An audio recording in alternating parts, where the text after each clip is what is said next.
It was a cold, misty night when Rachel found herself standing at the isolated bus stop. The street lamp above her flickered erratically, casting long, shifting shadows on the cracked pavement. She wrapped her coat tighter around her body, her breath forming pale clouds in the frigid air. The digital display above the bench announced that the last bus was due in 15 minutes. She sighed, glancing down the empty road. Rachel had spent the evening at a friend's housewarming party on the other side of town. She had stayed longer than expected, and now she regretted not leaving earlier.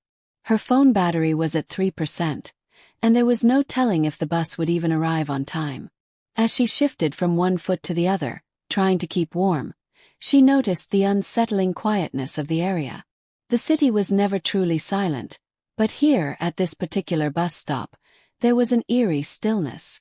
No cars passed. No pedestrians strolled by. Even the wind seemed to whisper instead of howl. She had never been to this part of town before, and the emptiness gnawed at her nerves. Suddenly, a rustling sound came from the alleyway behind the bench. Rachel spun around, her heart pounding. She squinted into the darkness, trying to make out a shape. Was someone there? "Hello," she called, her voice shaky. No response. Just silence. She took a step back, glancing down at her phone. 2%. If something happened, she wouldn't even have time to make a call. Swallowing hard, she turned back toward the road, her body tense. The sooner the bus arrived, the better. A movement caught her eye. Across the street, a tall figure stood beneath another dim street lamp, partially hidden by shadows. Rachel's stomach twisted. The person was motionless, just standing there, watching her. She gripped her bag tighter. Maybe it was just another commuter waiting for the bus. But something about their stillness unsettled her. Most people at a bus stop shifted their weight, checked their phones, or at least looked around. This person did none of that. They simply stood there, their face obscured by the dark. Minutes dragged by. The figure never moved. Rachel's breathing quickened. She wanted to dismiss it as paranoia, but her instincts screamed that something was wrong. A single car whizzed past, briefly illuminating the street. In that split second she saw the figure clearly. Man. His face was pale, his expression unreadable. But his eyes, they were locked onto her with an intensity that sent a chill down her spine. Then the car passed, and he was swallowed by darkness again. Rachel's heart pounded in her chest. She turned her back to the street, trying to calm herself. Maybe he was just some weird guy waiting for the bus like her. Maybe she was overreacting. Another rustling noise. Closer this time. She spun around, her pulse roaring in her ears. The alley behind her remained empty, but she could feel something, someone watching. The sensation crawled up her spine like icy fingers. Then came the sound of footsteps. Low. Measured. Not from the alley, but from the street. Rachel snapped her head forward, her breath catching in her throat. The man had stepped off the sidewalk. He was now in the middle of the street, standing directly in front of her. Her legs locked.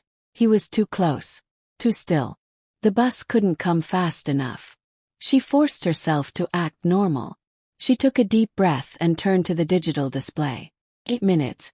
Just 8 more minutes. The man took a step closer. Rachel's fingers trembled as she clutched her bag. Her phone beeped, a warning before shutting down. 1%. Then it went black. The silence thickened. Another step. He was only a few feet away now. Rachel knew she had to do something. She couldn't just stand there like prey. She took a step back, her voice unsteady. "Can I help you?" No response. His head tilted slightly, as if considering her words. The movement was unnatural, too slow.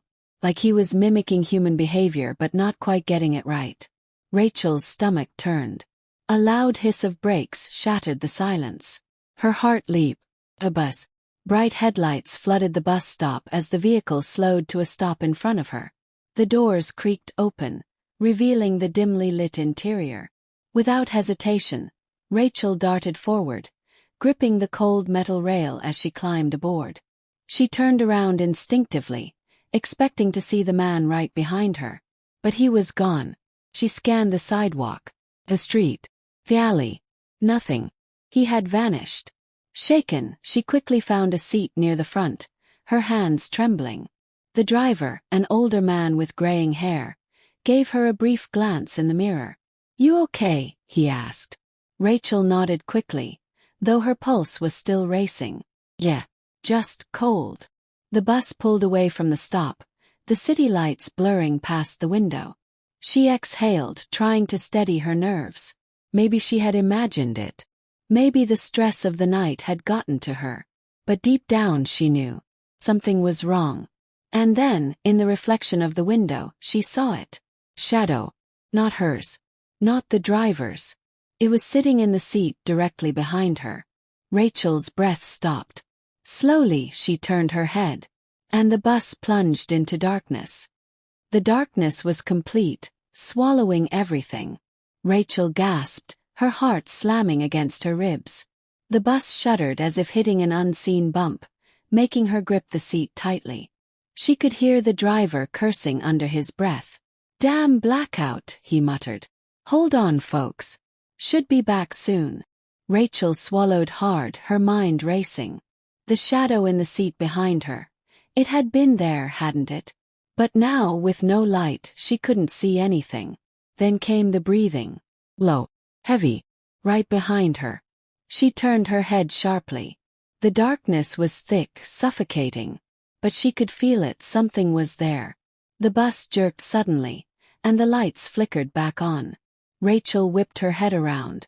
The seat behind her was empty.